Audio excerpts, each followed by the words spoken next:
Webcam. Well, ladies and gentlemen, another year, another A-kon. It was fun, as usual. And,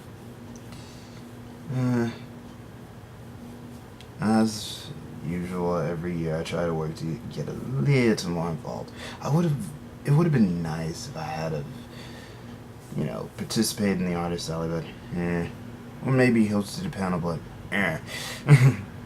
It was advised to me, I think it was the Dreadful Mama that advised this, basically work until I get a certain amount of notoriety before I start hosting a panel.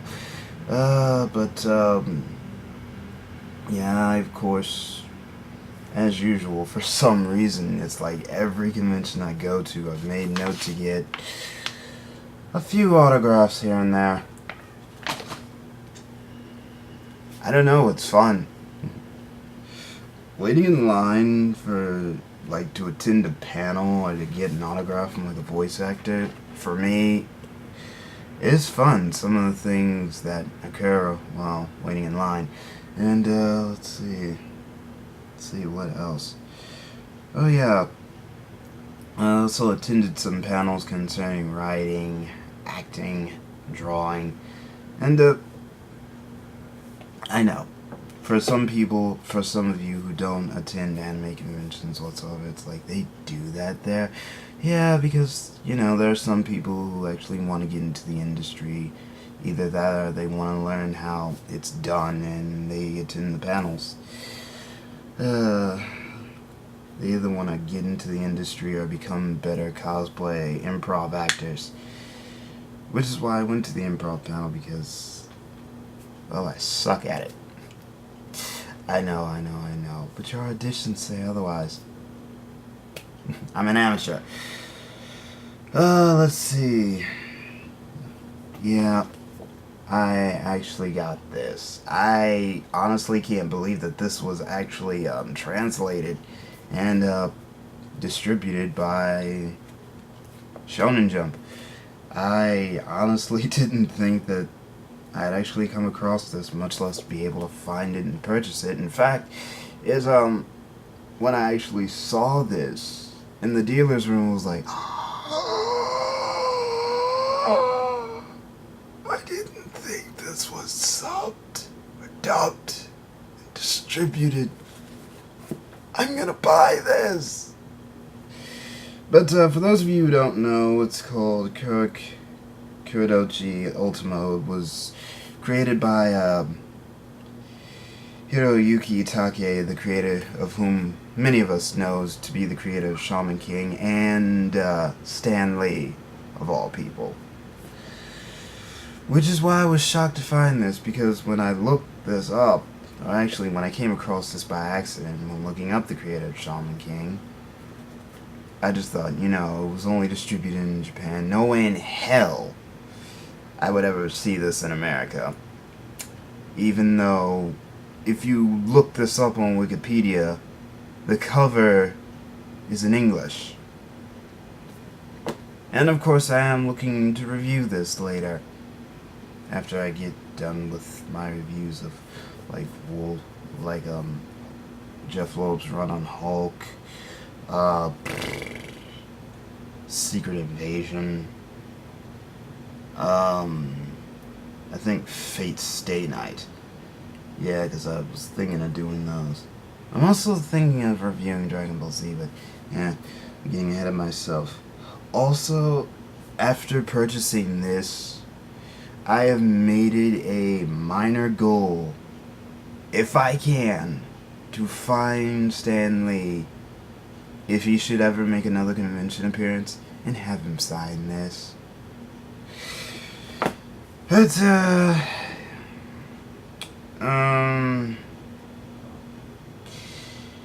yeah, another thing I found rather interesting this year, and maybe it's been going on in past anime conventions, or at least in A-kon, but another thing I noticed this year is there was a lot of Marvel and DC merchandise. I mean, they were actually selling Marvel and DC comic books in the dealer's room, as well as t-shirts and other apparel.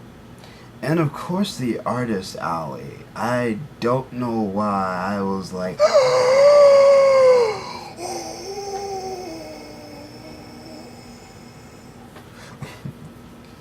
when I saw like pictures of Power Girl, Teen Titans. And I think there was like this one picture, there was this group picture of Iron Man and a couple of other characters. And immediately when I saw that, I was like, I know a couple of people whom I met on Skype who probably love this. And it's like, I don't know why I haven't accepted this yet, but I'm not the only otaku who has like other interests outside of anime, and who will be willing to express it in an anime convention. I mean, I saw at least 2 girls. I saw 1 Spider-Man. I think 1 Spider-Man this year, because I know I've seen like 1 or 2 in previous anime conventions. I finally saw a Deadpool cosplayer with my own eyes. Finally. Because normally if you look up like, I think it's like A-kon or Anime Fest, you'll see people who like take pictures of posing with a Deadpool cosplayer here and there. And of course Spider-Man. And I've seen like 3 Jokers. Actually 4 if you count a Mrs. J. A female Joker, if you will. I saw like an Archangel, and if you don't know who that is, that's like the dark side of Angel from X-Men, from the X-Men series. That's for those of you who don't know who that is. Let's see. I think I've already mentioned that I've seen like 2 girls. I saw this poorly done Superman. And, I wouldn't mention all the video game characters that I saw, but you know, when it comes to anime conventions, seeing as how a good number of video games are Japan-based franchise, it's like, that's kind of be a given. Kingdom Hearts, given. Final Fantasy, given. Mario, given. I mean, heck, I even saw a female Bowser. That's kind of be expected.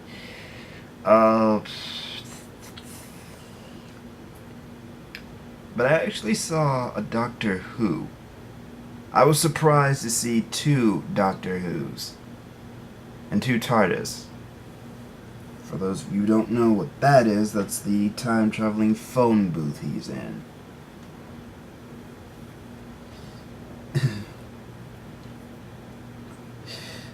So to actually see that, and then people actually take pictures of this stuff.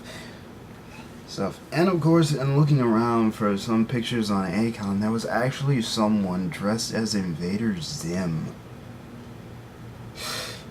Which I found funny. Because, as I mentioned in my commentary on Mr. Punch Drunk 1's video, some of the elements in Invader Zim are influenced by anime, but that's another story for another day.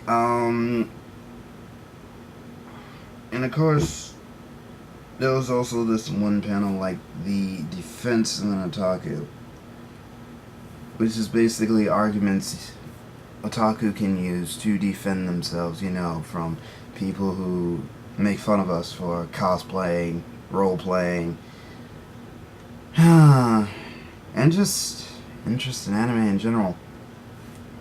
Now, I didn't exactly see all the panels, so I don't know all what was covered. But I did see, like, you know, the role-playing bit. It's like, oh, you guys role-play, that's so ridiculous. When, of course, there's fantasy sports. They have the fantasy football, fantasy hockey, and other sports. And of course, you have people dressing up in the jerseys of their favorite sports players as they role-play as them. Basically, the concept behind that was what anime fans do, or what nerds do in general, whether they be comic book nerds, Star Wars nerds, Star Trek nerds, or otaku. It's not a nerd thing. It's universal, in fact. They just call it different things in other areas. I mean, hearing my brother, I should have known that that would be a subject, because it's like hearing my brother talk about mixed martial arts. It sounds kind of nerdy in a way, but you wouldn't exactly call it that because he's kind of a mixed martial arts buff. And let's see, supposedly sports fans are a little more rowdy at gatherings or sport events. And from what my brother tells me from his working at a bar, that's basically what it is in layman's terms. It's pretty much true. Sheesh, I think I wanted to work at a bar at one point in my life. Let's see. There's also the whole. There's still that stipulation that, you know, cartoons are supposed to be for kids. And it's like, that's one thing that always gets me. Because that's like was one of the things that was used in the defense of the otaku. It's like, well, you're into some pretty twisted stuff. I mean, have you even watched all the crap that goes on in anime? And cartoons are supposed to be for kids. Well, if you look at a great deal of cartoons from like Looney Tunes up until like the early to mid 90s, and even still to this day, they're like stuff that kind of goes under the radar that only adults would notice.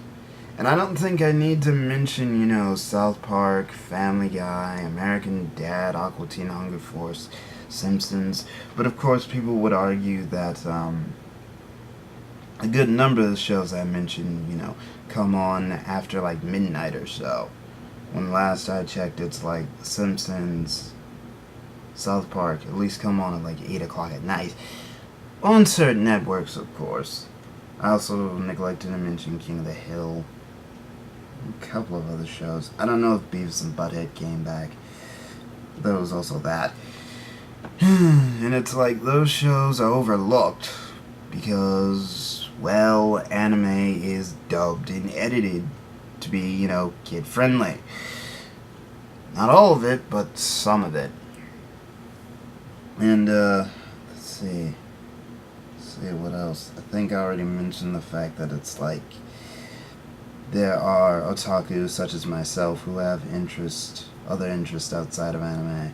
I mean, pretty much, let's see, Phoenix Angel Gal, Young Author Adam, Bound Flame 23, otherwise known as Rainstar, pretty much proof of that.